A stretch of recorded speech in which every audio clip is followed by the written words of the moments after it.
वाटतं ना, उद्धार व्हावं वाटतं की नाही? मग काय ते बोला ना, उद्धार व्हावं वाटतं त्याच्यासाठी प्रार्थना म्हणायची. नेमकं प्रार्थना म्हणजे नेमकं त्या प्रार्थनेत आहे काय? गुरुपौर्णिमा महोत्सव आहे, कृतज्ञता दिन आहे, नेमकं या प्रार्थनेत आहे काय? सद्गुरू म्हणतात की विश्व प्रार्थना म्हणजे अद्भुत असं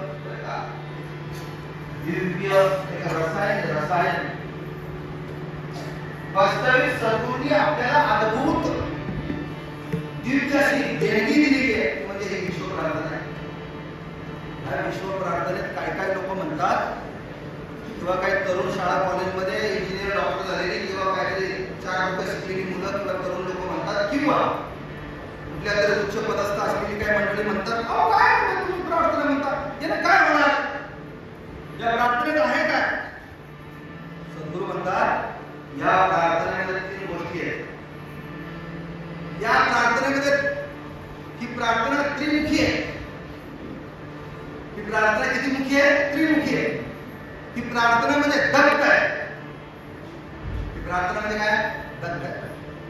त्या 3 मुखांची नावं काय आहेत? या प्रार्थनेमध्ये 3 मुखांची नावं, एक आहे नमन, मनन आणि मौन. या प्रार्थनेमध्ये नमन आहे मंडळी, नमन आहे, नमन, मनन आहे आणि मौन सुद्धा आहे.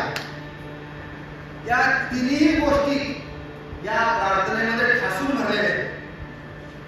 केवळ एक प्रार्थना म्हटल्यानं ही जी त्रयी आहे, नमन, मनन, मौन, या त्रयीला परमार्थात अनन्यसाधारण महत्व आहे. मी काय सांगतो शेवटच्या लोकांना कळतंय का?